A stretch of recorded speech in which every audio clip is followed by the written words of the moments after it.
the screen will be there. So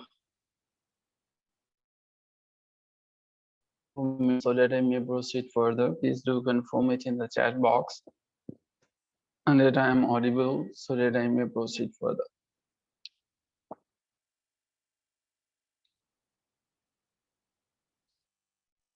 Okay. In today's discussion, we are going to talk about some basic questions about your interview. Not only the basic questions will be there, but we are going to discuss in detail the questions from the Canterbury Tales, from Othello, the Pride and Prejudice by Jane Austen,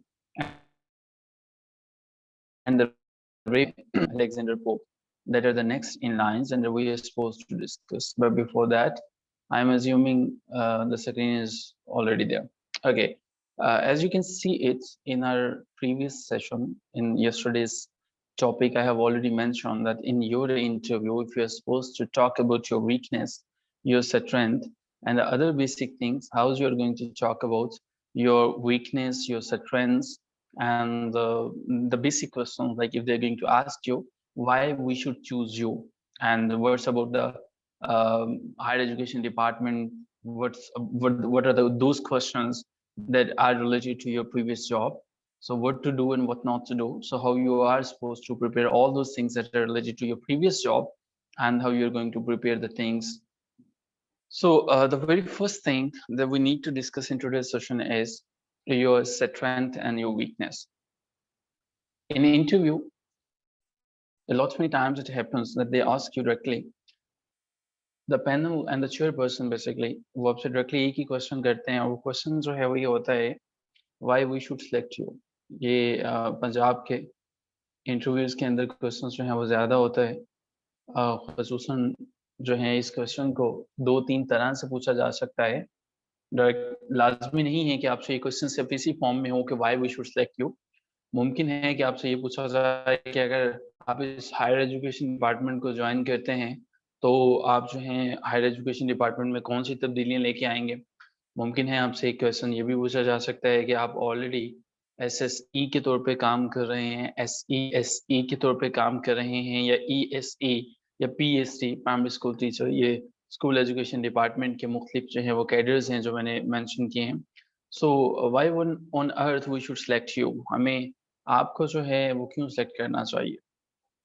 इसकी एक simple सी वजह ये है, और यही question तीसरी तरह से इस तरह से भी हो सकता है कि ख़ुसूसन जो हमारे SSE दोस्त हैं, those people who are already serving on BPS 16, they know कि गवर्नमेंट ने अच्छे पैकेजेस किए हैं, उनके सैलरी जो है वो दैट इज़ 70,000 प्लस. तो एक बड़ा बेसिक सा क्वेश्चन है जो चेयरमैन साहब अक्सर पूछते हैं कि you are already taking 70,000 plus salary, तो why we shouldn't give this opportunity to another person who is unemployed. तो आपको नहीं फील होता कि हमें किसी और कैपेबल पर्सन को लेना चाहिए, आप भी काबिल हैं लेकिन हमें उनको क्यों लेना चाहिए. आप तो ऑलरेडी जॉब पे हैं, आप तो ऑलरेडी अपनी फैमिली को सस्टेन कर रहे हैं, आप उनको जो है वो सपोर्ट कर रहे हैं, so why we should take you on board. इस किस्म के क्वेश्चंस काफ़ी कन्फ्यूजन पैदा करते हैं एस्पिरेंट्स को, और वो समझते हैं कि ये चीज़ें काफ़ी प्रॉब्लम पैदा करती हैं जब उनको इस तरह के क्वेश्चंस को आंसर करना होता है. रिमेंबर वन थिंग, आप अपने इंटरव्यू में एक चीज़ जिसको कभी नहीं छोड़ोगे वो है आपका पॉजिटिविटी. आपने कभी ये नहीं सोचना कि आपने किसी भी क्वेश्चन को नेगेटिवली आंसर करना. अक्सर औकात ये कहा जाता है कि आप अपने इंटरव्यू में कोई भी चीट करने से, झूठ बोलने से, बेसिक डिटेल से डेविएट करने से गुरेज करें. लेकिन इसका हरगिज़ मतलब ये नहीं है कि बचपन में जो कौवा पानी पिया करता था, पत्थर फेंक के, स्टोन्स को, पेबल्स को फेंका करता था, और अभी तक जो है वो आप भी उसी कौवे की रविश पे चलें. इट मीन्स कि अभी आपको थोड़ा-सा स्टोरी को चेंज करना है, और अगर कौवा बड़ा हो अब उसको पत्थर की बजाय स्ट्रॉ यूज़ कर सकता है, तो आपको भी यूज़ करना है. इट मीन्स कि you will have to mould the answers there. पहला जो क्वेश्चन है why we should select you, अगर आप जॉब भी नहीं हैं, डेफिनेटली आप इसका आंसर कर सकते हैं, I am very able person for this job. The reason is that I am dedicated person, I love to teach. और इसमें जो है वो एक्स्ट्रा ऑर्डिनरी सिचुएशंस बयान नहीं करेंगे, आप जो हैं एग्जैगरेशन से काम नहीं लेंगे कि मुझे इस जॉब के लिए सेलेक्ट करें, आप मुझे सेलेक्ट करेंगे तो मैं दुनिया बदल दूँगा, या मैं दुनिया बदल दूँगी, दिन कर दूँगी कॉलेज के लिए, और मैं घर-बार को सब कुछ छोड़ दूंगा या छोड़ दूंगी, रियलिस्टिक आंसर्स, रियलिस्टिक अप्रोच आपसे डिमांड की जाती है, वो रियलिस्टिक अप्रोच ही होनी चाहिए आपकी। So realistic approach से मुराद ये है कि you need to mention, you should select me because I'm the person who has prepared for this job, and I think that I have studied the psyche of the students at the college level. And the second reason is that our government sector, especially the college sector, they're not progressing by leaps and bounds. I want to know what are the reasons. Though there are a lot many able teachers, there are a lot many able professors, assistant professors, and the other faculty members who are performing their duties, but still हम science और technology की दुनिया में बहुत पीछे हैं। मैं अपना कंट्रीब्यूट करना चाहता हूँ या कंट्रीब्यूट करना चाहती हूँ, और इससे पहले मैंने जो मुझे मौका दिया गया, इससे पहले अगर आप स्कूल एजुकेशन डिपार्टमेंट में हैं, the very answer of this question कि why we should select you, you need to mention here कि इससे पहले I was a part of school education department and the result of my class been very excellent. So अगर किसी अच्छे school से हैं और आपके स्कूल ने किसी अपने लोकल बोर्ड के अंदर कोई पोजीशंस ली हैं, जिस तरह से हमारे यहाँ पे होता है, because I'm from Deska, so Government High School Deska is the school where every year this school, claims 2 to 3 top positions in the board. So you may mention the details that I'm from that school जहाँ पे मैंने ये तब्दीलियाँ लाई, और अभी जो है future में मेरा इरादा है कि मैं कॉलेज साइड पर भी ये तब्दीलियाँ लेके आऊँ। ठीक है? इस तरह के आंसर दे देना कि मैं इसलिए जो है वो आना चाहता हूँ क्योंकि ये बीपीएस 17 है and I am interested in BPS 17। It means you are not interested in teaching anyway, you're interested in scales. Though you can mention and you should mention and the second reason is that the scale in higher education department is BPS 17, and you know the BPS 17 is the gusted scale and the gusted of category A, category 1. So I want to enjoy the perks and privileges of BPS 17. So I that is the reason कि मुझे जो है वो मैं इस job के लिए आना चाहता हूँ या आना चाहती हूँ, और आपको मुझे इससे सेलेक्ट करना चाहिए because I am going to be an asset for this department. और मैं ये समझता हूँ कि मैंने जितना इस पे काम किया और जितना मैं मज़ीद करूँगा, मैं इस डिपार्टमेंट के लिए बहुत बेनिफिशियल साबित हो सकता हूँ। यहाँ पे इन क्वेश्चन से डेफ़िनेटली आप उनको एक वे आउट तो बता देंगे, मम रहने से, खामोश रहने से। आप बहुत अच्छा है कि आप उन्हें एक डायरेक्शन के अंदर लीड कर रहे हैं। इससे एक और क्वेश्चन भी है, when they are talking about your strength, कि आपकी जो है वो स्ट्रेंथ्स क्या हैं, आपकी वीकनेसेस क्या हैं? देखिए, आप जब भी अपनी स्ट्रेंथ्स की बात करेंगे, वंस अगेन आपने अपने इंटरव्यू में रियलिस्टिक रहना है, बट दैट डज़न्ट मीन कि आप एक्सट्रीम पे चले जाएँ, दैट डज़न्ट मीन कि आप बिल्कुल बेस लेवल पे आ जाएँ। स्ट्रेंथ्स को मेंशन करते हुए you need to mention here कि आपकी स्ट्रेंथ्स क्या हैं। पंक्चुअलिटी को आप मेंशन कर सकते हैं, मैं बहुत पंक्चुअल हूँ। सेकंड थिंग कि आप बताएँ कि पंक्चुअलिटी को मेंशन करते हुए कि जी मुझे लगता है कि if I am going 60 seconds late in the class, तो मैंने एक 60 सेकंड जो हैं वो जितने वहाँ पे बच्चे बैठे हुए हैं, अगर 40 लोग हैं, तो मुझे लगता है कि मैंने जो है वो 40 के 40 लोगों के जो हैं वो 60 सेकंड्स डिस्ट्रॉय कर दिए। यानी कि हमने 1 घंटा पूरा ज़ाया कर दिया तकरीबन, या 40 मिनट हमने वेस्ट कर दिए, तो मैं काफ़ी पंक्चुअल हूँ। ये मेरी पहली स्ट्रेंथ है। दूसरा, मुझे ग्रुप वर्क करना अच्छा लगता है। मुझे ऐसी असाइनमेंट्स के जिसके अंदर जो है वो हमारे पास प्रिंसिपल होते हैं या बॉस होते हैं, जब वो कोई काम हमें देते हैं, तो मुझे इस तरह की असाइनमेंट्स करना अच्छा लगता है और मैं ये बड़ा अच्छा परफ़ॉर्म करता हूँ। टीम वर्क में मैं बड़ा अच्छा परफ़ॉर्म करता हूँ। द थर्ड थिंग इज़ कि मुझे कॉलेजेस के अंदर जो है वो इसलिए भी जाना है कि कॉलेजेस और स्कूल के अंदर फ़र्क ये होता है कि स्कूल के अंदर हम जब बेसिक से निकलते हैं, यहाँ पे बच्चे जो होते हैं वो ग्रो करते हैं, लेकिन स्कूल साइड्स पे कुछ ऐसी चीज़ें हैं कि हमें पेरेंट्स की तरफ से रिस्ट्रिक्शंस होती हैं, टाइमिंग ज़्यादा होती है, लेकिन कॉलेज में हमारे पास एक्स्ट्रा या हमारे पास को-करिकुलर एक्टिविटीज़ जो हैं वो उन पे फ़ोकस करने के लिए ज़्यादा चांसेस होते हैं। सो आप पंक्चुअलिटी को मेंशन किया, टीम वर्क को मेंशन किया और ग्रुप वर्क मेंशन किया। इसके अलावा आप मेंशन कर सकते हैं, अपने पैशन के बारे में डिटेल्स जो हैं वो दे सकते हैं, कि ये आपकी स्ट्रेंथ्स हैं, आप जो हैं वो ये काम करते हैं। लेकिन अपनी स्ट्रेंथ में कभी आप ये चीज़ें मेंशन नहीं करेंगे कि मुझे जो है कॉलेज के अंदर अगर आप मुझे हायर करते हैं और अगर आप मुझे शाम तक भी कहेंगे कि मैं लगा रहूँ, तो इट मीन्स कि आप जो हैं वो कॉम्पिटेंट बंदे नहीं, आप इनकॉम्पिटेंट हैं। दैट इज़ द रीज़न कि आप अपने काम को जो है वो दिए गए वक़्त पे नहीं ख़त्म कर सकते हैं। If they are asking you, अगर आप they are asking you this question and you are answering कि आप मुझे शाम तक भी कहेंगे, तो I will study that in the college, क्योंकि ये मेरे मुल्क का मसला है, मेरी कौम का मसला है। मैं इसके लिए सुबह 6 बजे से चला जाऊँगा और शाम तक चला जाऊँगा। शाम तक वहीं रहूंगा, तो it means you are not capable enough कि आपको ये काम दिया जाए। अदरवाइज आप उसको गिवन टास्क को गिवन टाइम के अंदर कंप्लीट करें। ठीक है। फिफ्थ नंबर पे आपने रूट लेवल पे प्रॉब्लम्स की बात करनी है कि what are the problems in the college sector. जो हमारे पास जो लोग आते हैं वो बेसिकली यहाँ पे पुअर होते हैं, ऐसे लोग होते हैं, जो ऐसे पेरेंट्स होते हैं जो अपने बच्चों को कॉलेजेस में भेजना नहीं चाहते हैं, या बच्चे आते हैं they waste their time. So मुझे जो है I need to understand and I want to bring improvement in this particular sector, के ऐसे बच्चों को मेरे ख्याल में ट्रेडिशनल की बजाय लेटेस्ट जो है हमें मेथड्स के साथ उनको उनको इंस्ट्रक्ट करने के, उनको टीच करने की, उनके जो मूड्स हैं उनके अंदर डिविएशन लाने की जरूरत है, तो उनको हम बेहतर तरीके से बेहतर सम्मत के अंदर जो है वो मूव कर सकते हैं।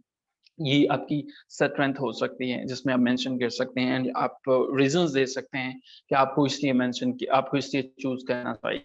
एक और क्वेश्चन जो है जो इससे बाद जहन में आता है और पूछा जाता है, आपकी जो है वो वीकनेस के बारे में पूछा जाता है। सो पार्टिसिपेंट्स याद रखिएगा कि वीकनेस का मतलब ये हरगिज ये नहीं है कि अगर कोई खातून है वो इंटरव्यू के अंदर हैं और जब उनसे वीकनेस की बात की जाती है तो वो मेंशन कर दें अपनी वीकनेस के, वाक़ईतन मैं इतनी वीक हूँ कि मुझे मेरी प्रिंसिपल जो है वो अगर डांट दे तो मेरा दिल करता है उसकी गर्दन को मैं अलहदा कर दूं। या मेरा दिल करता है कि अगर मुझे जो है वो किसी ने, मेरी वीकनेस ये है, मेरे ड्रेस पे किसी ने क्रिटिसिज्म किया, I am not going to bear it, no. आपने अपनी वीकनेस में वो पॉइंट्स बताने हैं जो कि अल्टीमेटली आपका प्लस पॉइंट है। आप बताइए, मेरा वीक पॉइंट ये है कि मैं ट्रस्ट बड़ी जल्दी कर लेता हूँ लोगों के ऊपर, और बाज़ औक़ात ऐसा है कि ये ट्रस्ट मुझे नुकसान देता है कि मैं हर एक की मदद करने के लिए लपकता हूँ, मैं हर एक की मदद करने की कोशिश करता हूँ, लेकिन जब मैं मदद करता हूँ तो बाद में मुझे फ़ील होता है कि नहीं, मुझे जो है यहाँ पे थोड़ा-सा स्टेप बैक करने की ज़रूरत थी, मुझे किसी पे इतना ज़्यादा ट्रस्ट नहीं करना चाहिए था, and I am trying my level best कि मैं अपनी इस वीकनेस को कवर करूँ। दूसरे नंबर पे आप मेंशन कर सकते हैं कि मैं काफ़ी एंगेजमेंट में चला जाता हूँ, मैं काफ़ी अब्ज़ॉर्ब हो जाता हूँ, जब भी मैं कोई काम कर रहा होता हूँ, और ये मेरी एक वीकनेस है। मैं अगर क्लास में पढ़ाता हूँ, तो पढ़ाते-पढ़ाते जो है मैं अपने काम को ख़त्म तो कर लेता हूँ, लेकिन उसके बावजूद मेरी ये कोशिश होती है कि अगर 40 मिनट्स तो कवर भी हो गए हैं, तो बच्चों को मैं फ़ील करता हूँ कि मुझे इससे भी ज़्यादा एक्सप्लेन करना चाहिए। बच्चों की समझ भी मुकम्मल आ जाती है, बट फिर भी मुझे लगता है कि मैं और ज़्यादा इनको जो है वो बता सकूँ, इनको मोटिवेट कर सकूँ। सो आई एम क्वाइट अब्सॉर्बिंग। और थर्ड पे आप जो है वो बता सकते हैं कि मेरी एक वीकनेस ये भी है कि मैं अपनी जो प्रोफ़ेशनल लाइफ़ है उसको बहुत ज़्यादा अहमियत देता हूँ। दैट इज़ द रीज़न कि मेरी फैमिली लाइफ़ जो है वो थोड़ी-सी मुझसे उन्हें, मेरे फैमिली एंड फ्रेंड्स को मुझसे शिकवा रहता है कि आप हमारे लिए टाइम स्पेयर नहीं करते हो। आप हमेशा कॉलेज से और अपने घर को, आप कॉलेज के अंदर टाइम देते हो, आप कभी छुट्टी नहीं करते हो, और आप कोशिश करते हो कि कोई भी दिन ज़ाया ना हो। I am sure that you are getting the points कि हम किस सम्मत में मैं आपको बता रहा हूँ। You are describing your weakness here, but ultimately what you are giving them your strengths. So आपने ये 3 points I have mentioned with you right now, आपने इनको समझा। ट्रस्ट, अब्सॉर्बिंग फैमिली लाइफ, इस तरह से और भी पॉइंट्स हो सकते हैं। So but I am sure कि मैं आपको ये समझाना चाह रहा हूँ कि in which direction you are going to take, you are going to divert, you are going to lead, you are going to move forward in which direction, और आप अपने इंटरव्यू के अंदर कौन सी चीज़ें जो है वो उन्हें बताएँगे। सो यहाँ तक चीज़ें आपको क्लियर है? Because now we are going to talk about that section where we are going to tackle the questions from the jobbians, those people जो जॉब से हैं, जिन्होंने ऑलरेडी कोई जॉब पे हैं, so we are going to answer those questions, कि उनके questions जो हैं वो क्या हैं। Yes, you can. What is your weakness, Noman? If you want to add your weakness here, please do share your weakness with us. May I add one of my weakness? If your weakness is your strength, आपने interview में थोड़ा-सा smart आपको move करना पड़ेगा नुमान। आप अपने interview में weakness ही रख के नहीं बताएँगे। You are going to talk about your strength ultimately, और मैंने बताया कि आपने जो है वो अपने इसके बारे में बात करनी है। सो इन केस नुमान you are going to talk about your weakness that is not your strength, I don't think so that you should mention it. Moreover, I have unmuted you. You may proceed further and you may add your points. जी sir, मेरा weak point ये है कि मैं जो college में होता है 45 मिनट्स का लेक्चर, तो उस स्टूडेंट्स को पढ़ाने के बाद कोई टॉपिक पढ़ा के फिर मैं ना उनसे उसी टाइम सुन रहा होता हूँ, ठीक है? उसमें जो अच्छे बच्चे होते हैं ना, मैं उनसे उस वक़्त सुन लेता हूँ, और जो एवरेज बच्चे होते हैं जिनकी मेंटालिटी थोड़ी-सी लो होती है, उनको मैं वार्न कर देता हूँ कि आप इनसे सुन के जो जो एक बच्चा सही आंसर देता है, आपने उसके अल्फाज हूबहू मुझे आपने बताने हैं कि वो क्या कह रहा है। तो इस वजह से आपको पता है फिर क्लास में जो है वो स्टूडेंट्स की ग्रुपिंग हो जाती है, तो उनसे दर्जा बदर्जा पूछते-पूछते ना टाइम मेरा थोड़ा-सा ज़्यादा हो जाता है। मतलब 45 के बजाय मैं 55 पे चला जाता हूँ या 50 पे चला जाता हूँ, ये मेरी वीकनेस है। Yeah, we have already discussed the same, Numan, under the heading of absorbing. Yeah, that is the same. But Numan, remember one thing: when you're talking about low mentality of the students, that is something आपको अपने interview में even a single word is going to take your interview in another direction. So बच्चों की mentality कभी low नहीं होती है, एक teacher के नजदीक कम से कम low नहीं होती है, ठीक है? जी, जी। सो आपने ये मेंशन नहीं करना है कि लो मेंटालिटी वाले स्टूडेंट्स, हाँ, आप ये कह सकते हैं कि ऐसे बच्चे जो पढ़ाई में थोड़ी कम दिलचस्पी लेते हैं जी। और ऐसे बच्चे जो पढ़ाई में ज़्यादा दिलचस्पी लेते हैं। क्योंकि आपके पास कौन-सा, फिर अगर आप कहेंगे ना low mentality, then they will have you will have to prove there कि अच्छा आपके पास कौन-सा ऐसा यॉर्डस्टिक है, आपने कैसे मेज़र किया कि उनकी मेंटालिटी लो है? How did you come to know? Einstein ने ये कहा था कि आप जो है वो किसी फिश को उसके दरख्त पे चढ़ने की वजह से नहीं देख सकते हो कि वो किस कदर जो है वो इंटेलिजेंट है, ठीक है? सो लो मेंटालिटी, ये वाले वर्ड्स आपके पास फिर कोई ना कोई यॉर्डस्टिक है, कोई ना कोई मेजरमेंट है, का टूल है कि जिससे आपने मेजर किया होगा। Only that is the reason that you are using low mentality term. So हमारे पास ऐसा नहीं होता है ना, कोई भी टूल एग्जिस्ट नहीं करता है। So in this way you should not use these type of words, but overall it's wonderful that you are going to talk about, you are going to mention कि आपने जो है वो अपना अब्ज़ॉर्ब हो जाते हैं। ओके, देन इसके बाद जी हमारे पास अगला जी, हानिया, what if we're being honest, like saying I overthink or I'm sensitive. Anya, your weakness should not be your weakness. If you are mentioning, if you're talking about your weakness, that should be your plus point. That should be your strength. Okay? So weakness का मतलब ये नहीं है कि आपने उनको अपनी कमजोरियां बतानी है। लाइक अब हमसे वीकनेस का पूछें तो हम कहना शुरू कर दें कि जी मैं लेट जाता हूँ, मैं जो है वो जब क्लास अभी खत्म होने वाली होती है मैं पहले बाहर आ जाता हूँ। So in this way they are going to have straightforward know कि ऑलराइट आप जो हैं वो आपकी वीकनेस काफ़ी ज़्यादा हैं। सो अगर वो ना भी कहें, ultimately they are going to feel कि अच्छा यार इनकी वीकनेस काफ़ी ज़्यादा है, एटलीस्ट अभी हमें इनको मज़ीद कुछ काम करने देना चाहिए। The next portion of the question is related to those people who are from school education department or any other department, previous department.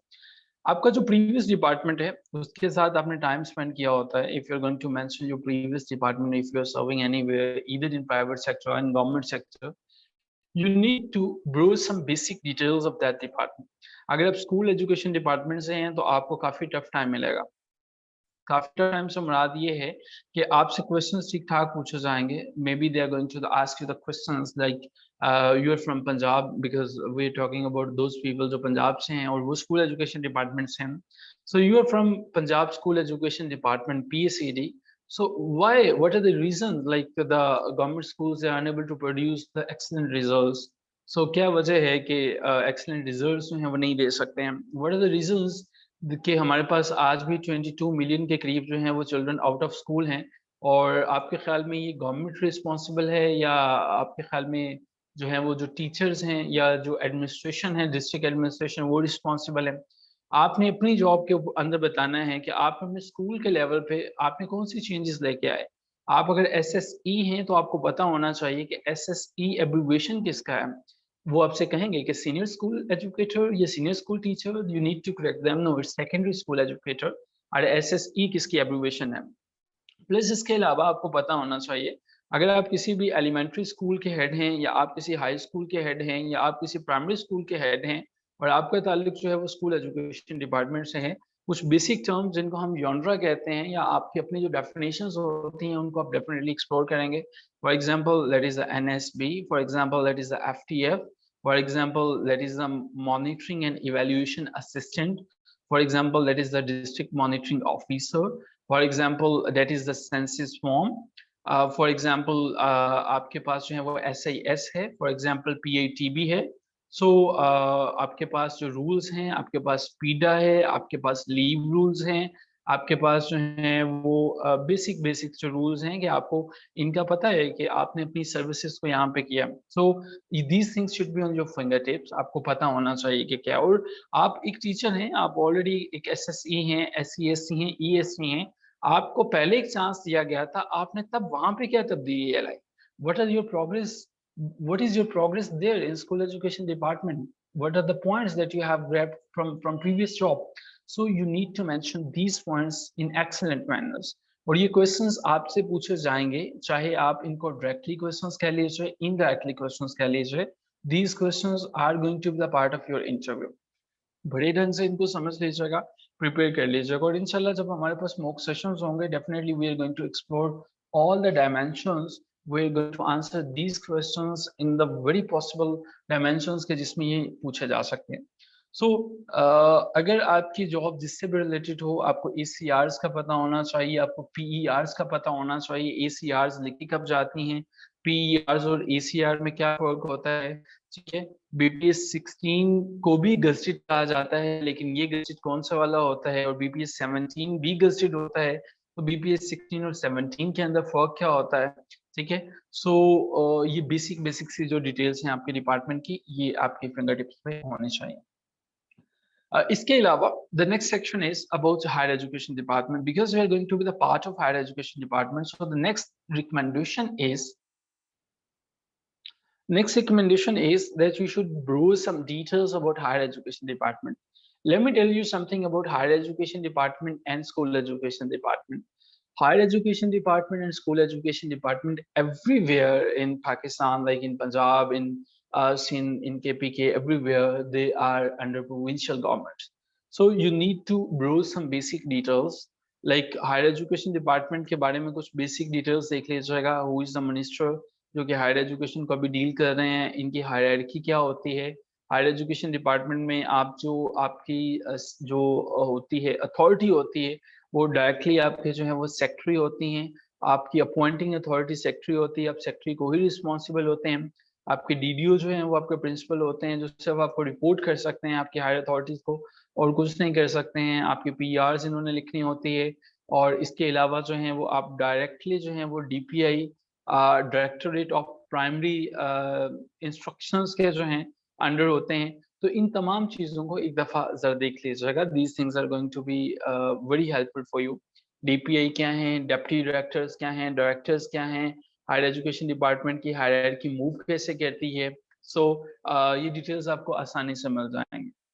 इसी तरह से इन यहाँ तक जो है वो I am going to ask the questions कि आपको यहाँ तक चीज़ें क्लियर हैं. In case you have anything in your mind that is the question, और अगर यहाँ तक जो है इज देयर इज एनीथिंग जो आपको क्लियर नहीं है, you may go on and you may ask questions.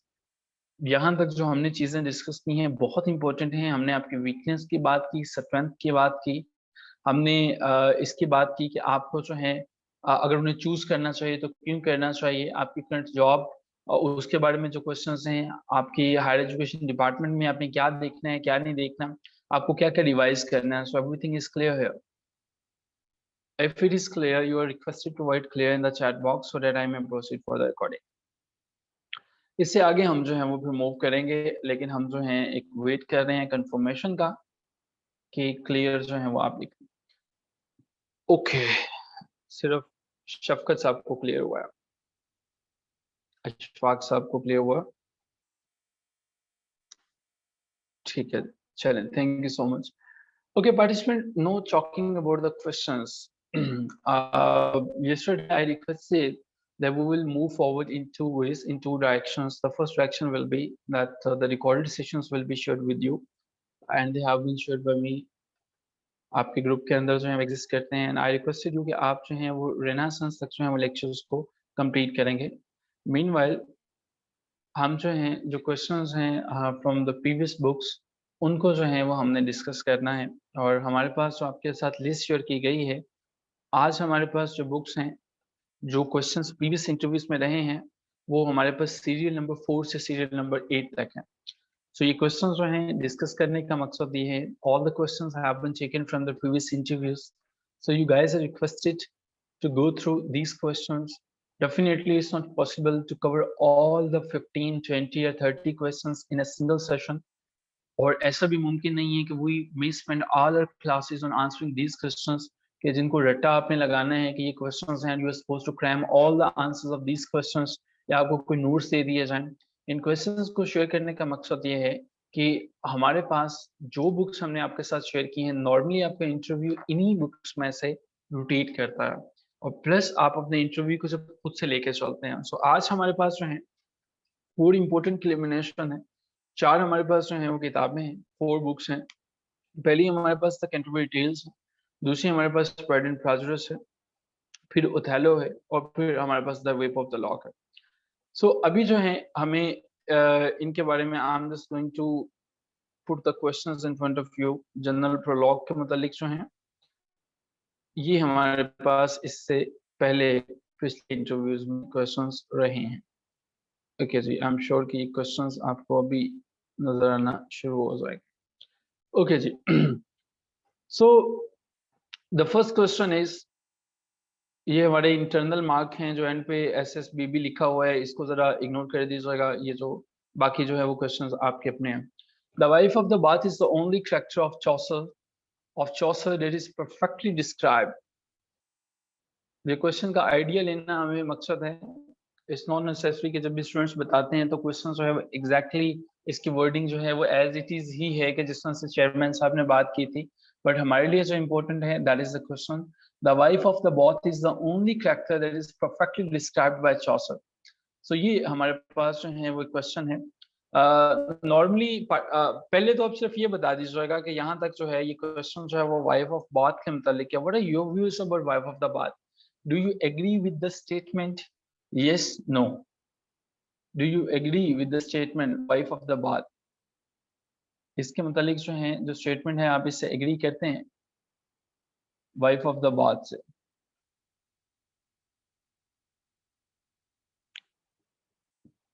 Yes, you're supposed to talk about the wife of the bath in detail, and when you're talking about the wife of the bath, you need to understand that the writer, the person who's asking this question, he's talking about the character of Chaucer. So it means he's asking indirectly about the characterization of the Chaucer. So you need to mention some basic details about the characterization of the Chaucer, like how Chaucer is depicting the character of the wife of the bath, and how you are going to talk about the wife of the bath. अगर आपको लगता है कि उसने बड़े ढंग से बताया है तो वाइफ ऑफ द बाथ के मुतालिक जो बेसिक डिटेल्स हैं आप उनको बताएंगे। वाइफ ऑफ द बाथ के मुतालिक जो डिटेल्स हैं आसानी से मिल जाएंगी। बहुत आसान सा क्वेश्चन है, and that is the reason I am not going to spend maximum time here. जहां पे जरूरत पड़ी उसको मैं एक्सप्लेन करूंगा ढंग से। लेकिन मेरी रिक्वेस्ट है कि whenever you are going to prepare these questions जो मैं आपके साथ शेयर कर रहा हूँ, बाकी क्वेश्चंस में तो even if it's not possible for you to mention और कोड द कोटेशंस, लेकिन इन क्वेश्चंस के लिए कोई कोटेशंस आप अभी देख सकते हो, आप नोट कर सकते हो। कंट्रीब्यूट डिटेल से वाइफ ऑफ द बाथ के वर्ड्स को कोट कर सकते हो, तो इन वर्ड्स को जरूर लीजिएगा, कोटेशंस जरूर मेंशन कीजिएगा। गूगल स्कॉलर को अगर आप ओपन करें, जो लोग गूगल स्कॉलर को जानते हैं, गूगल स्कॉलर में नीचे एक चीज लिखी होती है and that is the stand on the shoulders of the giants. So जो जायंट्स के शोल्डर्स होते हैं गूगल स्कॉलर के मुताबिक ये वो शोल्डर्स हैं कि जो आपसे पहले वाले जो राइटर्स, जो स्कॉलर्स जिनके रेफरेंसेस आप दे सकते हैं, ये वो वाले हैं, ये उन लोगों को जायंट्स कहा जाता है। So whenever you are answering any question in your interview, my request is, my suggestion is, you should try to stand on the shoulders of the giants. अगर आप अपनी तरफ से लाख वाइफ ऑफ द बात को डिस्क्राइब करते चले जाएं, मेरा नहीं ख्याल कि वो आपके पैनल को मुतासिर करेगा, और ना ही करना चाहिए। आपको ढंग से बात करने की ज़रूरत है कि आप जो हैं वो इसके करैक्टर की स्पीच में से 2-3 चीज़ें, 2-3 जो हैं वो लाइन्स को उठाएँ। Okay, the next question is, medieval society's very foundations were targeted by Chaucer in his Canterbury Tales. Once again, yes, no. Targeted की थी Chaucer ने? Medieval society's very foundations were targeted by the Chaucer. Yes. देखिए question के मुतालिक कुछ basic चीजें जो हैं वो ये हैं कि अगर आप बात कर रहे हो मिडिवल सोसाइटीज वेरी फाउंडेशंस और टारगेटेड, इट मींस जब चौसर ने टारगेट की थी, the Chaucer is not targeting the very foundations. हमें ये भी डिफाइन करने की जरूरत है ये फाउंडेशंस थी क्या। So in first step you are supposed to define the foundations of the medieval society. Very first is nobility, उस एज में जो थी, जो उस एज के जितने भी एलीट क्लास थे, जो नोबेल लोग थे। उसके अलावा दूसरी फाउंडेशन चर्च थी। तीसरी फाउंडेशन जो है हमारे पास जो है पीजेंट्री थे, वो लोग जो थे, ये तीन जो नोबेलिटी थी, चर्च थी, पेजेंट्री थी. So Chaucer what he is doing, Chaucer is doing satire, और एक ऐसी सैटायर जो सोसाइटी के ऊपर होती है. यू नो वेरी वेल कि हम उसको सोशल सैटायर कहते हैं. सो सोशल सैटायर के अंदर Chaucer is targeting all the segments, and very very very important thing is that you need to mention कि चौसर ने जब ये चीजें मेंशन की तो उसने बताया, he exposed all the things, he exposed all the layers of the society. उसने बताया कि किस तरह से ये लोग अपनी एक्चुअल ड्यूटीज को फुलफिल नहीं करते हैं. उसने बताया कि किस तरह से प्रीस्ट अपना काम कर रहा है, वो नन जो है वो सोशल सटायर उसने उसके ऊपर की. उसने बताया कि the wife of the both क्या कर रही है. उसने बताया कि वो जो मंक है उसका क्या किरदार है. ये जो रिलीजियस लोग हैं, बड़े बड़े लोग हैं, ये बाइबल को किस तरह से इंटरप्रेट करने की कोशिश कर रहे हैं. ठीक है. सो वो जो सोसाइटी को उसने क्रिटिसाइज किया था, सो यस ही डिड, और उसने तीन तरह से किया था. अपने इंटरव्यू के क्वेश्चन को ऑब्जेक्टिवली आंसर करने की कोशिश करेंगे तो बहुत अच्छे से ढंग से बात जो है वो आगे चलेगी. मैं ये बड़ी क्लियर कट आपको बता दूं, आप इधर उधर की बातें जो हैं वो ना खींचेगा. ठीक है. तू इधर उधर की ना बात कर, ये बता के काफिला क्यों लुटा, मुझे राहजनों से गिला नहीं, तेरी रहबरी का सवाल है. So the thing is that not interested in the stories that you know about the Chaucer, born in 1342, died in 1400. Chaucer ने ये लिखा, वो लिखा. No, they are asking the question about the very foundation, and you are supposed to talk about the foundation है क्या. उसके बाद they are asking the question कि टारगेट किया, yes किया. अब बताएं टारगेट कैसे किया. आपका हर क्वेश्चन का आंसर नहीं एक्सीड करना चाहिए 120 सेकंड से. ठीक है जी. और अगर इसे एक्सीड किया तो आपके क्वेश्चंस के अंदर बोरिंग, आपके क्वेश्चंस बोरिंग होना शुरू हो जाएंगे, एंड अल्टीमेटली आपको ये उनके एक्सप्रेशन से भी पता चलेगा. ठीक है. आप खुद देखिए, आप 2 मिनट किसी इंसान को सुन सकते हैं, आप उसकी बात कितनी तवज्जो से सुनते हैं, उसके बाद आपको फील होना शुरू हो जाता है कि अच्छा ये जो बात कर रहा है इसमें इसको कितना पता है. और जब आपको ढंग से किसी चीज का पता है, वो आपको पहले मिनट में पता चल जाता है कि you are going to explain that particular thing, और आपको ये बड़े अच्छे से आती है. ठीक है. सो आई एम अज्यूमिंग कि मैंने आपके ये जो पहले 2 क्वेश्चंस हैं इनको आंसर कर दिया. अच्छा जी, तीसरा क्वेश्चन है कि how Chaucer's age is both medieval and modern. पहले तो ये बताइए कि वाकईतन ऐसा है, Chaucer's age is medieval and modern, ये है ऐसा? What do you feel, yes, no? Well, the thing is that when you're supposed to talk about Chaucer's age is medieval and modern, you need to talk about, sir, the Chaucer age is another name of the age of transition. And whenever we talk about transition, the transition means the same, that it is moving away from medieval to modern times. और हमारे पास जो बड़ी अच्छे से बात समझ में आती है, that is the life was moving from dark ages to the age of enlightenment. सो हमें इसकी ट्रांजिशनल एज को यहाँ पे डिफाइन करना है. सो अब हमें जब इसके ऊपर बात करेंगे, definitely we need to talk about the modernity, we need to talk about how the life was moving on, how when you're talking about medievalism, the very connotations that come in your mind, medievalism, when we say medievalism, the very synonym is medieval age is unscientific age. Medieval age is, that is religious minded age. Religious age is, that is backwarded age. You may mention the very name, एक नाम मेरे जहन में आ रहा है, J.M. Manley का नाम जो है, वो मैं जो ये बात कर रहा था, stand on the shoulder of the giants. So try to find out some quotations of those people जिन्होंने history of English literature पे काम किया. विलियम जे लॉन्ग को ले लें, डेविड डिशेस को ले लीजिए, या आप उन ढंग के लोगों को उठाइए जिन पे आपको लगता है कि इन्होंने ठीक ठाक काम किया हुआ है. सो J.M. मैनले को लें, अपनी हिस्ट्री ऑफ इंग्लिश लिटरेचर में वो लिखता है कि इंग्लैंड के अंदर क्या डार्कनेस चलती थी, और वो जो सिल्वर लाइनिंग ऑफ मॉडर्निटी थी वो आई ही चौसर की वजह से था. चौसर एज जो है वो एक ऐसी एज नहीं थी जो मंजमन थी, वो मूव कर रही थी, वो अपवर्ड मूव कर रही थी, and that is the reason हम जो है वो मॉडर्न टाइम्स में आके खत्म होते हैं. So you may take maximum references from it. So yes, Chaucer's age is both medieval and modern, and you are going to mention the same. One of the critics said Chaucer's modern among medieval and medieval among modern. Oh yes, you may mention, but it's perfectly fine if you are going to mention the name of that person. Okay, ji. So the next is explain the following lines with reference to the Chaucer, gods in his heaven, all's right with the world. अच्छा, मुझे ये बताइएगा कि ये quotation किसकी है? ये कहाँ से ली गई है? ये कोटेशन जो है वो, God's in his heaven all fine with the earth, तो ये कोटेशन जो है वो किसकी है? जो मेंशन कर सकें, जो बता सकें ये कोटेशन जो है वो कहाँ से ली गई है।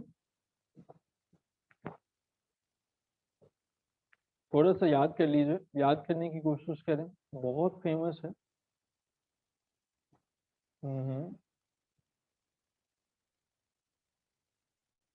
ठीक है, ओके। अब बाकी लोगों को क्या लगता है ये कोटेशन किसकी है। God's in his heaven all's right with the world. I think बाकी पार्टिसिपेंट्स जो हैं वो सोए हुए हैं शायद, जो हैं because they are contributing. So जी, गॉड्स इन हिज हेवन, ये कोटेशन किसकी है। आप अपना आंसर तो दीजिए, गलत ठीक तो बात की बात है।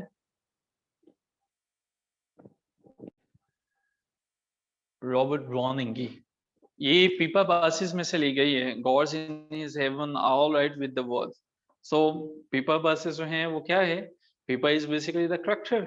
जब वो गुजरती है, वो देखती है, लोगों के रिमेन्स को देखती है और उसको ये फील होता है कि इसके अंदर क्या है, कि वर्ड जो है वो chaos में है, हमारे इर्द गिर्द जो है वो chaos है, जैसे कि पीपा के जो मेन कैरेक्टर है उसके गिर्द है। तो आपको जो है वो मेंशन करने की जरूरत है पीपाज सॉन्ग के मुतालिक जो है वो, you need to mention some basic details that sir this quote has been taken by Robert Brownings and the name of the poem is Pipa Passes. Okay, so it is a very profound line, and here the actual references of this quotation, they go back to the Bible. But the thing is that the writer is talking about the chaotic situation that is around us. So God जो है वो कैसे piece में हो सकते हैं कि जब जो है वो दुनिया के अंदर इस तरह से है। बट हमें इसको ब्रीफली एक्सप्लेन करने के बाद हमें बात करनी है कि with reference to the Chaucer. देखिए, जब इस क्वेश्चन की बात करते हैं ना, God's in his heaven all right with the word, आप बता सकते हैं एक एक इंडिकेटर की तरह बात कर रहे हैं कि गॉड्स इन हिज हेवन, ये बहुत डीप क्वेश्चन है। और इस किस्म के क्वेश्चन जो हैं वो आम पूछे जाते हैं जब आपका नॉलेज बेसिक सतह का, सरफेस सतह से आप थोड़ा सा एक्सीड करते हो। जो भी इंटरव्यू 70 प्लस के डोमेन में होते हैं वहां पे ये क्वेश्चंस जो हैं वो बहुत कॉमन क्वेश्चन है। इसका मतलब ये है कि इन डिफरेंस की बात हो रही है। God's in his heaven all right with the word, जरा ढंग से समझने की कोशिश कीजिएगा इस पॉइंट को। देखिए, वो समझाना ये चाहता है, वो कहना ये चाहता है, वो क्वेश्चन ये है कि चौसर कहा जाता है कि he is the father of English poetry, but what if we are reading this person, वो इंडिफरेंट है whatever is happening in his England. He is not aware of the all the distresses, all the problems and the poverty of the masses. So whatever is going on around Chaucer, he is not writing on those particular issues. So ये क्या वजह है? So इसके as के अंदर जो हैं, we are unable to find out the direct references. So इसको अगर हम पढ़ते हैं, पेजेंट की रिबेलियन हुई थी, बट चौसर जो है वो ही साइलेंट अबाउट दैट। इसके अलावा जो है वो लुलार्ड मूवमेंट थी, एग्रीट्यूशन थी, बट उसके बारे में भी ये साइलेंट है। 100 years वॉर थी, लेकिन उसके बारे में ये साइलेंट है। ब्लैक डेथ है, उसके बारे में ये साइलेंट है। सो जो कैंटरबरी टेल्स है उसके अंदर जो रेफरेंसेस हैं, जो प्लेग के बारे में है, जो पीजेंट के अपराइजिंग के बारे में है, ये तमाम के तमाम बहुत फ्यू हैं। सो उसकी कहानी तो जो है वो चौसर की जो रेफरेंसेस हैं, वो जो पीजेंट्स के बारे में या रिवॉल्ट के बारे में देता है, वो हमें उसकी कैरेक्टर्स की स्पीच से पता चलता है। जो कि नन की अगर हम प्रीस्ट पढ़ते हैं तो नन्स प्रीस्ट को हम पढ़ते हैं तो उसमें हमें ये समझ में आता है कि Chaucer is talking about the basic references. So this, because हमें जो है डिटेल में सिर्फ यही बताना है कि एक्सप्लेन द फॉलोइंग लाइंस। सो हम चौसर की लाइफ को भी ज्यादा एक्सप्लेन नहीं करेंगे। We are not going to pin point and we are not going to highlight all the things about J.F. Chaucer here. So हमें ये बताना है कि what is the relevance between the Pippa passes, the Robert Browning's lines and the J.F. Chaucer's indifference. So I'm sure कि आपको जो है वो ये questions ढंग से समझ में आए कि आपको अगर इन questions का सामना करना पड़ता है अपने इंटरव्यू में, then how you are going to talk about these questions. Basic questions जो कंट्रीब्यूट टेल्स के मतलब हैं, जो करेक्टर्स हैं, जो उसके बारे में है कि उसकी स्टोरी क्या थी, पिलग्रिम्स जो हैं वो कहाँ पे जा रहे थे, ये तो बच्चों वाले क्वेश्चंस हैं। ये तो आप खुद भी देख सकते हैं कि वो कहाँ पे रुके थे, वो कहानियां जो हैं वो कितनी सुनानी थी, ये तो आप रिटन में क्वालिफाई कर चुके हैं। So these are the things के जिन पे फोकस करने की आपको ज्यादा जरूरत है। ठीक है जी, क्लियर जी? The answer of these questions are clear, so that I may proceed further. यहाँ तक क्लियर है जी? we are going to proceed further, but before that I need your answers.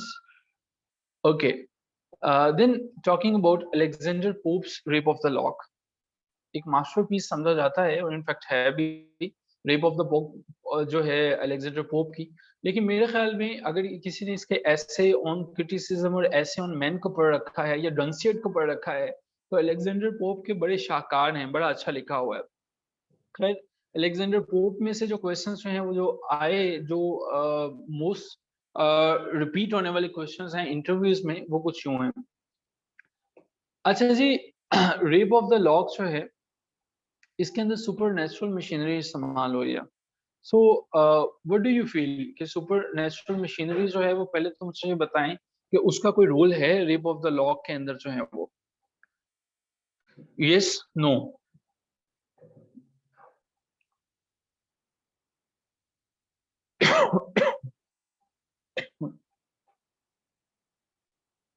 Yes,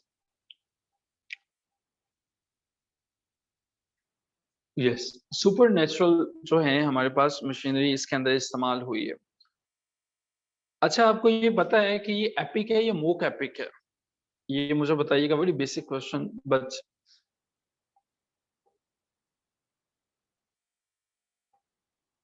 mock epic है, ठीक है जी। अच्छा जी, ये मोक एपिक है और मोक एपिक के अंदर भी मशीनरी सारी की सारी वही इस्तेमाल होती है जो कि हमारे पास जो है वो डेफिनेटली एक रियल एपिक के अंदर जो है वो इस्तेमाल होती है। जब भी हम रेप ऑफ द लॉ की बात करेंगे and talking about this question specifically, you are going to talk about कि पोप ने जो मुख्तलिफ नेम लिए थे अपनी मशीनरी के, एरियल की बात करेंगे तो आप जानते हैं, आपने ये पढ़ रखा है कि एरियल का जो नाम है उसने लिया था शेक्सपियर के द टेम्पेस्ट, ठीक है। और जो उसने जो दूसरा सुपरनेचुरल मशीनरी में जो उसने सिल्फ का एक फैक्टर ऐड किया था, वो उसने एक फ्रेंच बुक से जो है वो ऐड किया था, ली कॉमेटिस डो गैब्लिस से, ठीक है। ना भी नाम मेंशन करें तो दैट्स परफेक्टली फाइन, आप इसको जो है वो देख सकते हैं।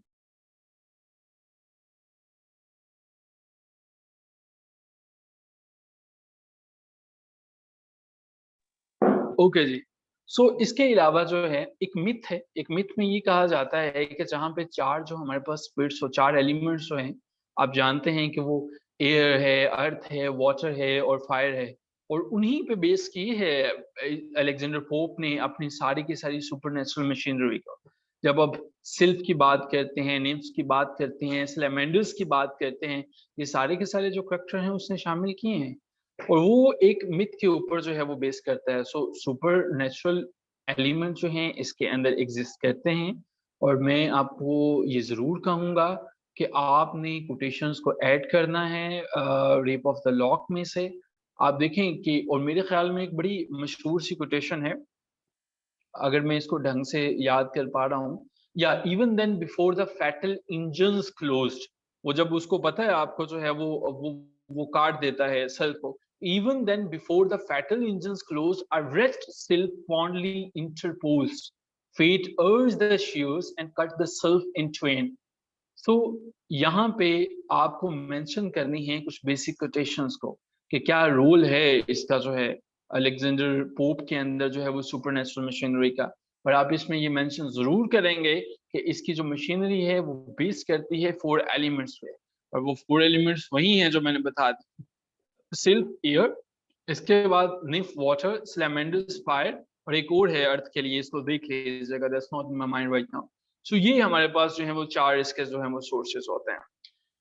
इसके बाद जो अगला क्वेश्चन है, बेसिक बेसिक क्वेश्चन जो है आपसे कोई भी इस तरह के नहीं पूछेगा कि ये बताइए कि ये कब पब्लिश हुई थी, आप ये बताइए कि इसके मुतालिक जो हैं वो डिटेल्स जो हैं वो क्या हैं, और आप ये बताइए कि इस इन दोनों के अंदर फ़र्क क्या होता है, वो बड़े बेसिक से लेवल का हो तो फिर ही जो है वो पूछा जा सकता है। Oh yeah, Nome, thank you, Nome is the fourth one. Okay, then the next question is distinctive feature of Pope's poetry। अच्छा, मुझसे ये बताइएगा इससे पहले कि हम आगे चलें, और पोप क्या कोई रूल्स एंड रेगुलेशंस को फॉलो किया करते थे? अलेक्जेंडर पोप जो हैं रूल्स एंड रेगुलेशन को कुछ फॉलो किया करते थे? अलेक्जेंडर पोप जब लिखते थे क्या कुछ देखा करते थे? अपनी पोइट्री के अंदर जो है वो कोई रूल्स थे इनके? अगर थे तो वो किन के रूल्स थे, किन के दिए हुए थे? उन्होंने एक ट्रांसलेशन किया था एक वर्क को अलेक्जेंडर पोप ने, आप बता सकते हैं वो कौन सा वक्त था? वो कौन सा वक्त था कि जिनको इन्होंने ट्रांसलेशन किया था? ओ यस, अलेक्जेंडर पोप की सबसे ज्यादा जो करेक्टरिस्टिक्स हैं वो ये हैं कि इनकी करेक्टरिस्टिक्स बहुत कमाल की हैं और दूसरों से डिफरेंट है। Alexander pope is a person कि जब हम इनको पढ़ते हैं तो हमें ये समझ में आता है कि जो पोप की एज है एक ऐसी एज है जिसमें जिसको लिंक ही क्लासिकल से इसलिए किया जाता है कि these people they are talking about the standard work, and in his age pope was considered, and in actual he is the greatest poet of his age. And why? What are the reasons? अगर pope की poetry में से निकाल दिया जाए ना ये सैट्रिकल elements को, ये पोप के बारे में ये कहा जाता है, and it is true that he was a born satirist. उसको खुशी मिलती थी सैटायर लिखने के बाद, वो बड़ी सैटायर्स को लिखा करता था, और इसकी सैटायर्स जो हैं वो आम सैटायर्स नहीं है। In his satires he used to mention his satires are jovial and he was criticizing the people. But in when we read the Dunciad, he is a he is a satirical, and the poetry is satirical. The satirical elements are its peak. Dryden was also a satirist, but जब उसका comparison pope से करते हैं तब हमें समझ में आता है कि पोप का मुकाम कहीं ज्यादा था ड्राइडन से। तो आप इसकी पोएटिक डिक्शन की बात कर सकते हैं, आप इसके हीरोइक कपलेट की बात करते हैं। आप जानते हैं कि couplet means when a verse is having two lines. So जब आपकी दो लाइनों के अंदर हैं तो आप बता सकते हैं कि इसकी हिस्ट्री क्या थी, कि चौसर ने इंट्रोड्यूस करवाया था इसको कंट्री डिटेल्स में, बाद में फिर ड्राइडन और अलेक्जेंडर पोप ने इसको परफेक्ट कर दिया था। फिर इसके अलावा जो है आप इनको बताइए कि इसकी ये खूबियां हैं कि he is the most quotable poet after William Shakespeare. So the final estimate of Alexander Pope as a poet is very important. And yes, I'm going to spend some seconds here. The distinctive feature of Pope's poetry. Remember, Pope is occupying a controversial position, and these remarks are very important. Well, as a poet, some people they take him as a very excellent poet. For me, I'm not a fan of Alexander Pope, so I'm going to criticize this person, because for me, if you're focusing more and more on rules and regulation, if you're restricting the people, that if you're not following this rule, if you're not writing your poetry as per my rules, you are not an excellent writer. But if you will follow my rules, you are going to be the excellent, you are going to be the gem of the age. So how foolish it is, you are going to paint those people who are not following your rules, so-called rules, you are going to paint them fool. So Dr. Johnson said about Pope that if Pope was not a poet, where was poetry to be found? But these are the remarks of Dr. Samuel Johnson. Once again, similarly, you may quote another critic if you are supporting the very idea, because in this question, I am supposed to talk about the distinctive features of Pope's poetry. Definitely, I have to build my arguments in the favor of Pope, so I can take some references from Dr. Samuel Johnson. Yes, he called these rules nature, and you cannot deviate from nature. Zahid, you are absolutely right. Second critique that I want to quote here is Dr. F.R. Lewis. So Pope's contribution are important as Shelley or Keats to the Romantic age. So some people they love Alexander Pope, but there are a lot many other people who feel that whatever Pope was giving, he was just showing a satirical work. So आप satirical कामों को ज्यादा ढंग से ज्यादा detail में बात नहीं कर सकते हो, और मैं इस फेवर में हूँ। मुझे लगता है because I am more incline towards romanticism, मुझे रोमांटिक एज में चूंकि आई फील कि वो जो बात करते हैं कि ये वाकई में इमोशन जो होते हैं आपको उन्हीं को एक्सप्रेस करना आना चाहिए।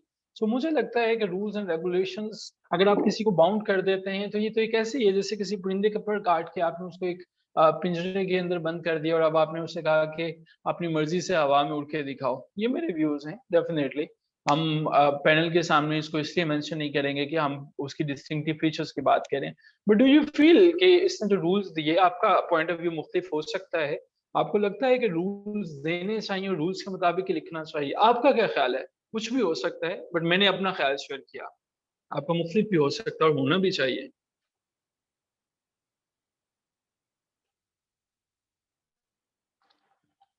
या आपका कोई ख्याल नहीं है? Oh yes, Iliad, Homer. Ritika, I have read the answer now. Yes, you're right.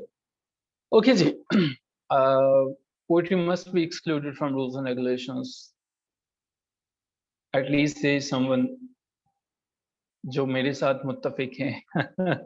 Okay, ji. The next question is how Alexander Pope is using images in his poem The Rape of the Lock. अच्छा देखें, there should be some basic rules, but they should not be prescriptive but descriptive. Prescriptive but descriptive. The boundaries to be vision.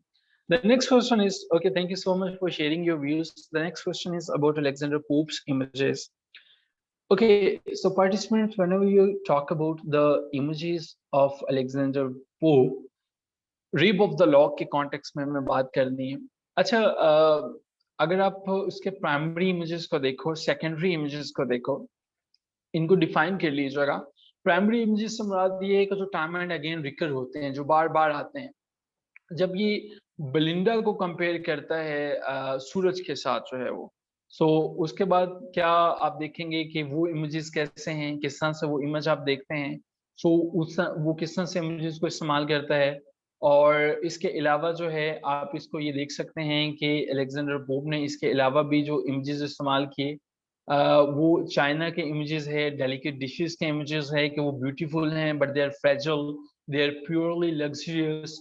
सो उसके बारे में भी जो है वो है. जाहिद साहब के पूछते हैं, could there be a comparative question that what's the difference of Wordsworth, Frost and Pope's concept of nature?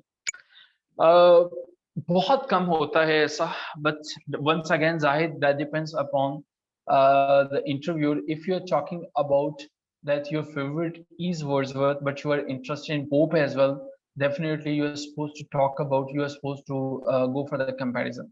Okay, but the nature, हमारे पास एक इंटरव्यू में ये क्वेश्चन रहा है और हमारे जब हम हिस्ट्री ऑफ इंग्लिश लिटरेचर को डिस्कस करेंगे, ये एक क्वेश्चन पोप का और वर्ड्सवर्थ की नेचर की जो डिफरेंशिएशन है उसके ऊपर जोर रहा है कि वर्ड्सवर्थ नेचर को कैसे लेता है और पोप नेचर को कैसे लेता है. एक इंटरव्यू में ये क्वेश्चन जरूर रहा, बट फ्रॉस्ट उसमें शामिल नहीं है. ठीक है, सो इसको जो है, and that is already the discussion, we are going to discuss that. So delicate dishes जो हैं, that is the next image. So आप उनके बारे में बात कर सकते हैं. सो पोप जो है, he is using a lot many images, like the silver image is there, the gold image is there. So you are supposed to talk about all these images while answering this question. So the rape of the log. Achha Zahid, did I answer your question? I'm sorry. Zahid Iqbal, did I answer your question? कि इनका comparison जो है that is possible हुआ भी है Wordsworth का और pope के बारे में. So I'm sure कि मैंने इसको आंसर कर दिया, but in case कोई क्वेश्चन है इसके बारे में, you may go on. Okay. The last question is, what do you know about the rape of the lock? ये बहुत बेसिक सा क्वेश्चन है rape of the lock के बारे में. When you are supposed to talk about the rape of the lock, you need to mention that it is a mock heroic narrative poem. You need to mention that this poem is, and definitely you need to mention the differences between what do you mean by an epic poem and a mock epic poem. So and you can talk about the publishing dates and the cantos, like how many cantos are there. Then you can talk about कि pope जो है, इसने जब ये लिखा तो उसको काफी पॉपुलैरिटी मिली थी. इसको जो है वो ट्रांसलेट कितनी दफा किया गया था, इसकी यूरोप के अंदर जो है वो पॉपुलैरिटी क्या थी, रेप ऑफ द लॉक लिखना क्यों जरूरी था, इसके पीछे जो एक वो फैमिली का एक जो झगड़ा था, जो क्वारल था, आप उसको मेंशन कर सकते हो. So that is something about the Rape of the Lock. So यहाँ तक हमने दो जो हैं अलेक्जेंडर पोप के जो है वो रेप ऑफ द लॉक को और कैंटरबरी टेल्स को देखा. हमारे पास एक एक्टिविटी है अब आपके लिए जो है वो, you are supposed to find the answers of these questions, because हमारे पास जो है एक और जो है दो हमारे पास वर्क मौजूद हैं कि जिनके अंदर हमें फाइंड आउट करना है कि हम उनके आंसर्स भी जो हैं वो देख सकें. अच्छा जी, उन क्वेश्चंस को भी आपके सामने जो हैं वो पुट कर देते हैं. I am not on my main screen. So that is from Othello, and Othello में से हमारे पास जो है वो क्वेश्चंस हैं। अच्छा यार, एक शेक्सपियर की लिखी हुई है, एक अलेक्जेंडर पोप की लिखी हुई है, इनका एनालिसिस किया जा सकता है। रेप ऑफ द लक्रिस जो है वो एक स्टोरी बताती है, रेप पे बात करती है, ट्रेजेडी की बात करती है, ठीक है, रिवेंज की बात करती है, और उसके अंदर जो है वो आपके पास काफी सब कैटेगरीज हैं। उसके वो एक कंप्लेंट पोएम है, मेन जो उसका करेक्टर है वो लेमेंट्स कर रहा है, ठीक है, सेटिंग्स उसकी रूम के अंदर हैं, और विलियम शेक्सपियर ने इसको 1594 के अराउंड लिखा था। तो ये पोएम सारी के सारी जो है वो डील करती है वर्शिप्स को लेके। सो ये हमारे पास डिफरेंसेस हैं, काफी ढंग से इसको डिस्कस किया जा सकता है, बट ये कभी कोई मेजर क्वेश्चन रहा नहीं। लेकिन बेसिक क्वेश्चन जो है वो ये है कि एक पोएम जो है रेप ऑफ द लॉक तो आप समझ गए हैं, लेकिन ये एक नैरेटिव पोएम है जो कि एक स्टोरी के ऊपर बात करती है। ये yes, it is true that it is focusing on the rape and the tragic death of the title character, but the thing is that कि इसके अंदर रिवेंज का जो करेक्टर, जो रिवेंज है दैट इज फॉलोइंग, और ये वर्क जो है वो basically that is a complete poem, ठीक है, इट इज अ कंप्लेंट। और इसके अंदर जो करेक्टर है वो अनफेयर फेट के बारे में, अनजस्टिस के बारे में लेमेंट कर रहा है, ठीक है। So in this way PC planet, अगर मैंने आपके क्वेश्चन को जल्दी से आंसर करने की कोशिश की हो, बेसिकली हमारे पास 3 मिनट मोर है and I want to piece the questions here. लेकिन जो मुझे अभी जल्दी से पता चल सका कि जो मैं समझ पाया मैंने इसको आंसर किया, बट अगर आप फिर भी फील करते हैं देयर इज समथिंग कि जो मैंने आंसर नहीं किया, आप इसको दोबारा पूछ सकते हैं।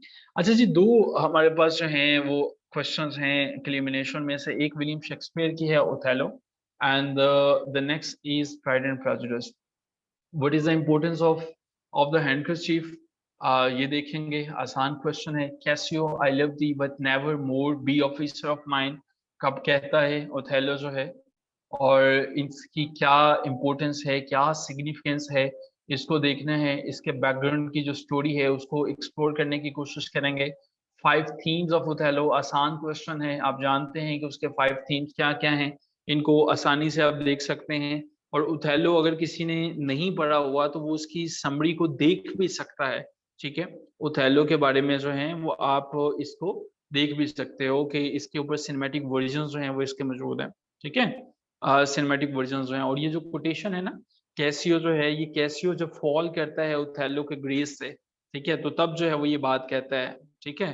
तो इसके अलावा हमारे पास जी 5 थीम्स हैं, आप जानते हैं, जेलसी है, डिसेप्शन है, ट्रीचरी है, और भी बहुत से थीम्स हैं कि जो ओथेलो से आइसोलेशन का डेंजर है, उसको उसको जो है वो इंफीरियर खुद को फील कर रहा होता है, आप उसकी बात कर सकते हो। Is the most famous line in Othello? Okay, अच्छा, इसमें काफी लाइनें हो सकती हैं, इसको दो तरह से इस क्वेश्चन को लिया जाता है। कुछ लोग तो ये फील करते हैं कि इसमें आप अपनी कोई फेमस लाइन भी जो है वो बता सकते हैं कि जी मुझे ओथेलो के अंदर, बेसिकली ये एक सब्जेक्टिव क्वेश्चन है, इसका 2+2=4 वाला आंसर नहीं है कि आप ये बताएं कि यही एक लाइन सब फेमस है और इसके अलावा कोई फेमस लाइन नहीं है। सो ओथेलो के अंदर से कोई भी एक दो लाइन जो है वो ये जरूर आपने याद करनी है कि वो आपकी जो है वो फेवरेट लाइन हो सकती है। और अगर आपसे वो पूछेंगे भी कि मुझे लगता है ये फेमस नहीं है, आप कहेंगे sir yes that's the famous line, कि आप अपनी लाइन जो है बता सकते हैं। आपको जो है वो जरूर कोई ना कोई लाइनें 2-3 याद होनी चाहिए। हाँ, ये लाइन जो है जो मेरी फेवरेट थी, ये नीचे मैंने इसको मेंशन कर दिया था, let heaven and man and devils let them all cry shame against me, there I will speak I kiss I kill thee no way but this killing myself to die upon a kiss. अब इसको भी याद करना चाहें तो कर सकते हैं। अच्छा, इसके अंदर जो ये क्वेश्चन है ये टाइम एंड अगेन पूछा गया है, काफी इंपॉर्टेंट क्वेश्चन है ये एंड वाला जो है, most important act in Othello. आप जानते हो कि ओथेलो के अंदर जो है वो वैसे तो हमें सारा ही पढ़ना चाहिए, लेकिन इसके अंदर जो एक्ट 3 है वो बड़ा इंपॉर्टेंट है। एक्ट 3 के अंदर होता क्या है आप जानते हो? एक्ट 3 जो है इसके अंदर जो है ओथेलो है और यागो जो है वो आते हैं, they are talking about different things, और डेस्टिमोना के मुतालिक उनको जो है वो बातें हो रही हैं। सो एक्ट 3 वो हमारे पास इंपॉर्टेंट है, और इस एक्ट को जो मैं बात बताना चाह रहा हूँ, हम इसको जो है वो टेम्पटेशन सीन भी कहते हैं, ठीक है। ओथेलो जो है वो कैसियो को मारना चाहता है, यागो वो कहता है कि ठीक है I am going to do the same. Othello जो है वो ये सोचता है कि हाँ I am going to kill Desdemona. So इस सीन को वी ऑफन से टेम्पटेशन सीन, ठीक है। So it is the most important scene of the entire play, और इसका जो एक्ट है वो मोस्ट इंपोर्टेंट एक्ट है। ठीक है जी, क्लियर अबाउट ओथेलो के टेम्पटेशन सीन क्या होता है, और ये सारे के सारे क्वेश्चन जो हैं वो आपके क्लियर हो गए। ओके जी, फर्स्ट इंप्रेशन आप जानते हैं कि ये फर्स्ट इंप्रेशन जो है वो जीन ऑस्टन इसका पहला टाइटल रखा था। आसान क्वेश्चन है, डार्सी एंड विकहम के रिलेशनशिप को और ओपनिंग लाइंस की जो है वो क्या अहमियत है जी, ओपनिंग लाइन के बारे में क्या अहमियत है जो हमारे पास जीन ऑस्टन का जो है वो ये नॉवल है। अच्छा देखिए, ओपनिंग लाइन बड़ी अहमियत की हामिल है। When you are talking about the opening line of the Pride and Prejudice ना, आपको पता है कि she is talking about the marriage, and जो दो मेन कैरेक्टर है वो हमारे पास आते हैं, ठीक है, और दो मेन कैरेक्टर से हमें ये समझ में आता है कि इम्पोर्टेंट क्या है, टाइमलेसनेस क्या है। यस, आयरॉनिकल चीजें हमारे पास समझ में आती हैं, आप सही कह रहे हो नुमान, ठीक है, वो मैन के ऊपर बात कर रही है, लेकिन हमें सारे के सारे प्ले में ऐसे फीमेल नजर आती हैं जो कि शादी की ख्वाहां हैं, ठीक है जी। तो आप इनके बारे में बात कर सकते हैं। We can not rule out the importance of letters from the Pride and Prejudice. Yes, letters जो हैं वो हम ये जानते हैं कि फेस टू फेस कन्वर्सेशन तो बहुत कम होती हैं। Letter is the only thing जो कन्वे करती हैं इंटेंशंस को, विशेस को रीडर के साथ जो है। हम ये भी देखते हैं कि जो जब एलिजाबेथ लिखती है, लेटर लिखती है अपनी मदर को कि वो कैरिज को बुलाएं नीदरफील्ड से, कॉलिंस जो है वो लेटर लिखते हैं, बेनेट लेटर लिखती हैं, और मिस्टर डार्सी जो हैं वो जब इन लेटर्स को देखते हैं। सो लेटर्स जो हैं वो काफ़ी अहमियत के हामिल हैं। आसान सा क्वेश्चन है, आपको इसके बारे में काफ़ी डिटेल्स मिल जाएंगी, आप इनको ज़रूर देख लीजिएगा। वंस अगेन आपको कुछ कोटेशन जो हैं वो याद रखने की ज़रूरत है, इसमें से भी, जेन ऑस्टन में से भी, और जेन ऑस्टन के जो मेजर थीम है, थीम, अच्छा, जेन ऑस्टन जो है ना, इसके थीम जो हैं वो प्रॉपर्टी एंड क्लास के बारे में होते हैं। इसके थीम जो हैं वो पॉलिटिक्स के बारे में भी होते हैं, लेकिन बहुत कम। इसके जो हैं वो इंडिविजुअल एंड सोसाइटी के रोल पे होते हैं, जेंडर पे होते हैं, फेमिनिज्म पे होते हैं, पोजीशन ऑफ वुमेन पे होते हैं, सेक्सुअलिटी पे होते हैं, ठीक है। सो ये इसके जो है वो थीम है। जेन ऑस्टन्स आइडियाज, किधर गया ये जी, हाँ, अबाउट लव। अच्छा, इस क्वेश्चन को ना, 7 को, जेन ऑस्टन की एक कोटेशन है, बड़ी फेमस है, आपने सुन रखी होगी। मैं तो ये समझता हूँ कि जेन ऑस्टन बड़ा मुख्तसर सा लिखा है इसने, तो इसकी मैक्सिमम जो भी आप क्वेश्चन को आंसर करें कोटेशन के साथ करें।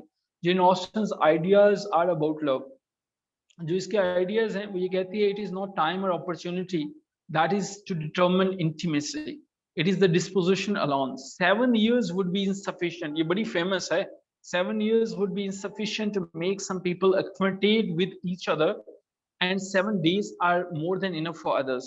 If I could but know his heart, everything would become easy. So ये इसके व्यूज हमें यहाँ से पता चलते हैं। और मैरिज के बारे में आप जानते हैं, marriage in happiness in marriage is entirely a matter of chance. These are the views of Jane Austen about the marriage, कि इसको ये लगता है कि happiness in marriage is entirely a matter of chance. और आप इसमें इसकी अपनी लाइफ के बारे में भी बात कर सकते हैं कि जो प्राइड एंड प्रेजुडिस था, क्रिटिक्स ये भी कहते हैं कि वो इसकी अपनी लाइफ से जो है, इसके अपने फर्स्ट लव से जो है वो इम्प्रेस्ड होके इसने लिखा हुआ था, ठीक है। और अगर आप चाहें तो इसके फर्स्ट लव का मुकम्मल नाम अब मुझे नहीं याद है, टॉम समथिंग है, तो उसको भी जो है वो आप मेंशन कर सकते हैं in case you want to mention the name. So participants हमारे पास जो हैं वो फर्स्ट 8 बुक्स जो हैं वो हो गई हैं। सो यहाँ तक अगर आपको जो है कोई क्वेश्चन है, कोई चीज़ समझ में नहीं आई, यू मे गो ऑन, आप अपना क्वेश्चन पूछ सकते हैं। हमारे पास जो है we are done with 8 books. I know I need the answer of the question कि कितने लोग ऐसे हैं, yesterday I requested you to watch a movie, there was the fall of Constantinople. So how many of you have done with that activity? किसने देखा उसको? वो कुछ समझ में आया आपको कि how the things are moving on, किस तरह से वो लोग भागे वहां से रेनेसांस के लिए? ये किसी ने नहीं उसको देखा। No one dare to watch the movie. Okay, I think everyone is silent, so किसी ने नहीं देखा उसको। सो इसको जरूर देखिएगा टाइम निकाल के। In tomorrow's session, we are going to discuss some more basic questions about your interview that are approximately the part of every interview। जिस तरह से आज हमने जो है वो basic interviews के questions को देखा, और उसके बाद हमारे पास next जो है हमारी जो है वो 3 से 4 की eliminations interviews के ऊपर जो है वो हमारी बात होगी, ठीक है। Most probably I have to attend a meeting somewhere tomorrow। अगर हमारी सुबह की क्लास ना हुई तो उसकी एक alternate क्लास जो है वो definitely आपको provide कर दी जाएगी। अभी तक मैंने उन्हें रिक्वेस्ट की है कि उसके टाइमिंग को थोड़ा एडजस्ट कर लें। If they are going to adjust the timing, तो हम अपनी क्लास ज़रूर लेंगे। अगर नहीं होगी तो उसकी इंशाल्लाह मेकअप क्लास आपको प्रोवाइड की जाएगी। Silence is answer at some occasions. Search your material regarding these books. PC Planet Sub, आप you're not there in the group. Okay, I'm going to reshare the file inshallah in the group. Okay जी, thank you so much everyone, and I am sure बड़े ढंग से prepare आप कर रहे हो। आखिरी चीज, आखिरी बात, क्लास को लीव करने से पहले याद रखिएगा, जो मैं अक्सर कहा करता हूँ, और वो ये है कि आज अगर आप अंधेरों में मेहनत करोगे ना, in case you are going to burn your calories today in the darkness, so कल आप जो है वो एक रोशन सितारे की तरह चमकेंगे। तो जो लोगों की बातें हैं ना इर्द गिर्द की, नहीं कर सकोगे, नहीं होगा, मुश्किल है, नामुमकिन है, इन चीज़ों को कभी सर पे सवार न कीजिएगा। एक ही चीज़ ज़हन में रखिएगा कि जो नाकाम लोग होते हैं और जो कामयाब लोग होते हैं, दोनों के अंदर एक ही चीज़ का फ़र्क होता है। नाकाम के पास भी एक लंबी फ़हरिस्त होती है, बहाने होते हैं। मैं इसलिए नहीं पढ़ सका, मैं इसलिए नहीं देख सका, मैं इसलिए नहीं क्वेश्चंस तैयार कर सका, मुझे वहाँ जाना था, मैं यहाँ पे था, मुझे वो होता, अब ये होता। 101 ऐसे बहाने जिनको कभी भी रूल आउट नहीं किया जा सकता। कामयाब लोगों के पास भी एक ऐसी चीज़ होती है, एक वजह होती है कुछ कर गुज़रने की, और वो कर गुज़रते हैं, वो लोगों को दिखा देते हैं कि हाँ, मेरे पास ये था और मैं कर गुज़रा। उनके पास भी मजबूरियाँ होती हैं, उनकी भी वालिदा बीमार होती हैं, उनके भी जो है वो रातों को सोने का दिल करता है, लेकिन उनके पास कोई एक वजह होती है सब कुछ कर गुज़रने का, और वो कर गुज़रते हैं। और उनकी कामयाबी का तभी पता चलता है जब उनके हेटर्स जो हैं वो फाइनल लिस्ट ओपन करते हैं और वो उनका नाम देखते हैं, फिर उन्हें पता चलता है कि हाँ यार, उसमें कुछ था, वो बंदा जो है वो जो लगा रहता था। सो उस मूवमेंट के लिए लड़ें, उस पर्टिकुलर पॉइंट तक लड़ते रहें, and I am sure the God is there, और अल्लाह जो है वो आपको डिसअपॉइंट नहीं करेगा। आप इन क्वेश्चंस को ढंग से प्रिपेयर करें, कहीं पे भी मुश्किल आती है आप अपने ग्रुप में मेंशन कर सकते हैं, बट आप उस एक इंसान की तरह बने कि जिसके सामने फेलियर नहीं है, जिसको पानी की तरह अपने रास्ते जो हैं वो बनाने आते हैं। ठीक है जी। या नुमान, हमारे उसके मुतालिक क्वेश्चंस हैं, आप हमें एक अगर एक इस तरतीब से अगर हम चलेंगे तो that will be quite easy. We are going to discuss the things about literary movement as well, लेकिन उसमें ये है कि उन्हें एक सीक्वेंस के साथ हम चलते हैं। मैं डेफिनेटली डिस्कस करूंगा, और वो आपके साथ जो है वो आपके लिए ही है। वो I am going to share the file with you as well.